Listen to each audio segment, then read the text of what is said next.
Vocês podem ler depois. Este homem, que era tudo, poderia ser o segundo na linhagem real lá de Assuero, no poder que tinha perante o reino. Poderia ser o segundo, mas diante de Deus não é nada, irmãos. Você pode ter tudo. Se te abater uma doença, não há dinheiro que compre a sua salvação, irmão. Se Deus não quiser, um câncer vai te consumir até o fim. Se Deus não quiser te livrar, irmãos, a AIDS pode te consumir até o fim. Até uma gripe pode passar para a pneumonia e te levar, se Deus assim quiser.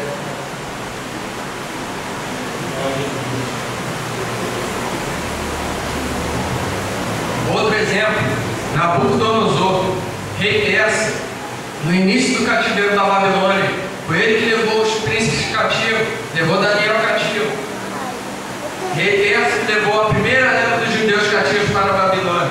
Encheu o coração de soberba a ponto de se sentir praticamente como um semideus. Deus fez com que o espírito de loucura o tomasse, até que reconhecesse a soberania do Senhor sobre todos. Ficou vagando como um animal, que perdeu todos os poderes do reino, até que reconheceu tal fato.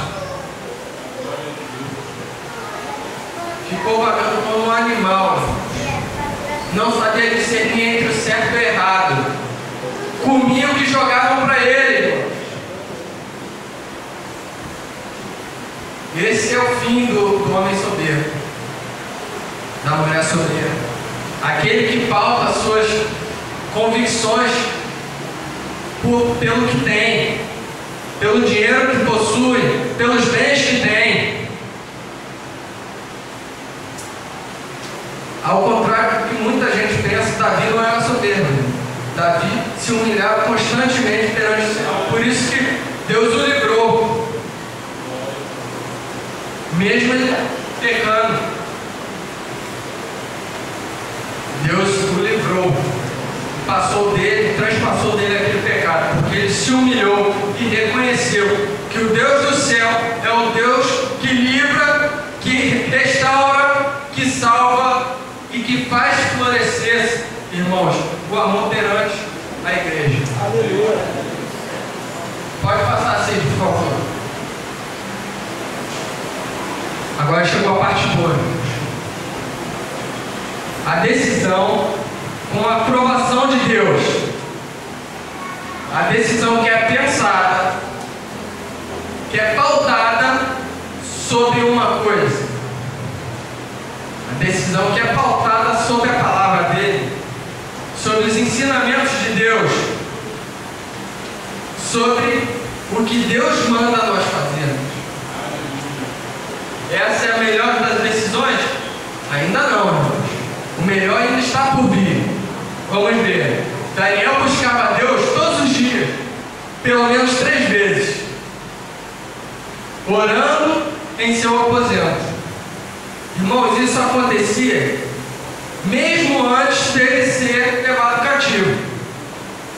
Não foi pelo fato de ter sido levado cativo que ele começou a orar. Isso é demonstrado na sabedoria que ele teve, na comunhão com Deus que ele teve, quando ele rejeitou os manjares do rei.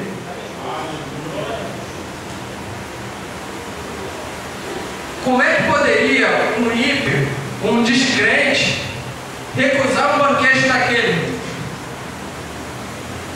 Era tudo que havia de melhor no reino. As iguarias eram inimagináveis. Muitas das coisas não deveria haver na terra dos judeus. Existiam coisas, só existiam ali.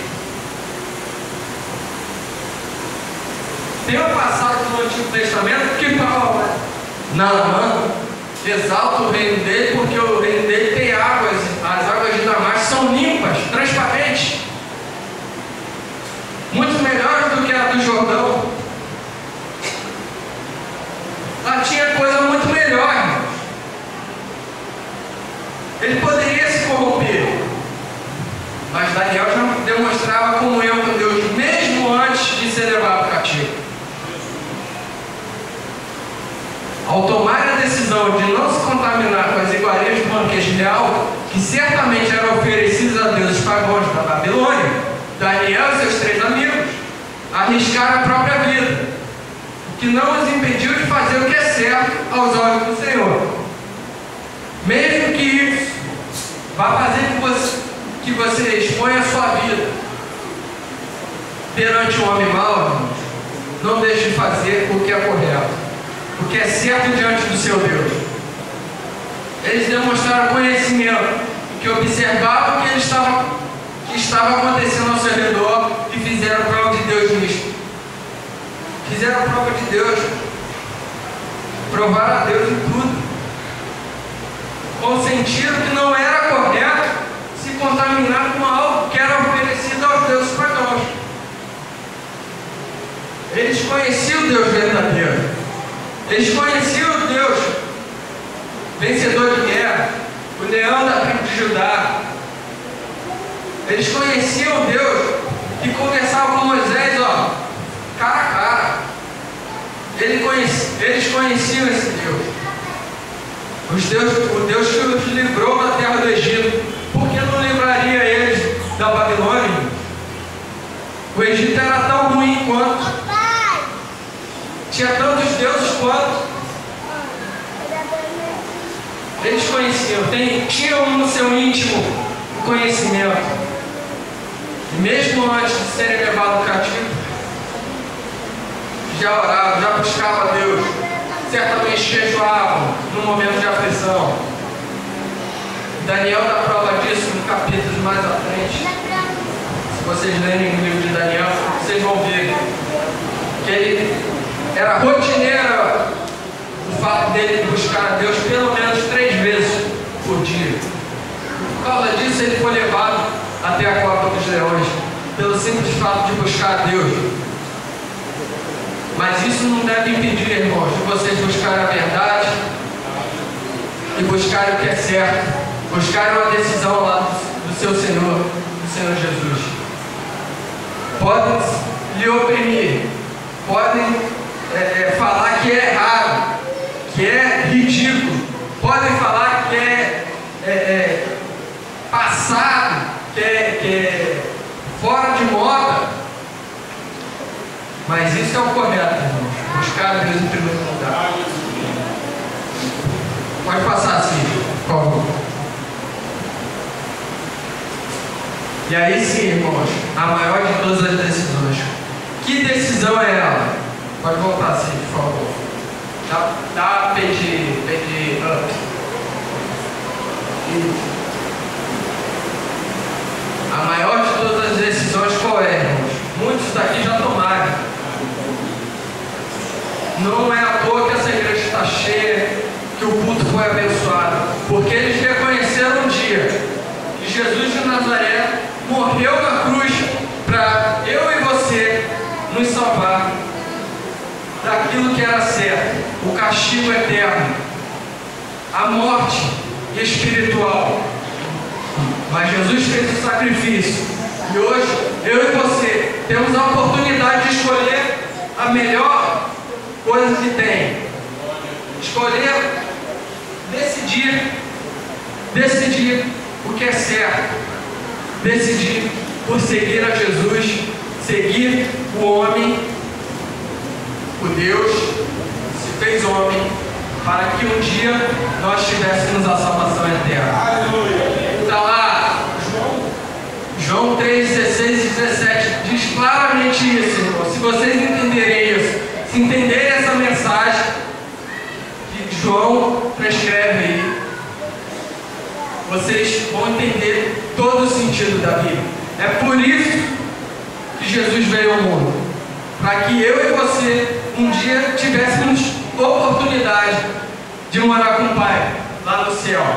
Está lá, João 3, 16 e 17 diz o seguinte: porque Deus amou o mundo de tal maneira que deu seu Filho unigênito, para que todo aquele que nele crê não pereça, mas tenha a vida eterna. E disse mais: porque Deus enviou o seu Filho ao mundo, não para que condenasse o mundo, mas para que o mundo fosse salvo por ele. É essa a mensagem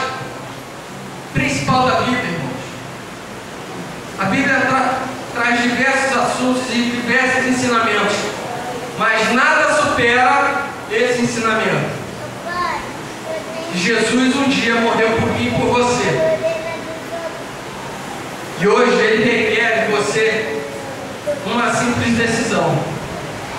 A sua decisão é seguir o que é certo, seguir a Jesus ou seguir o mundo. Já vimos que não é certo, irmão, ficarmos na mornidão. Um passo fora, um passo dentro. Ou você está dentro ou você está fora.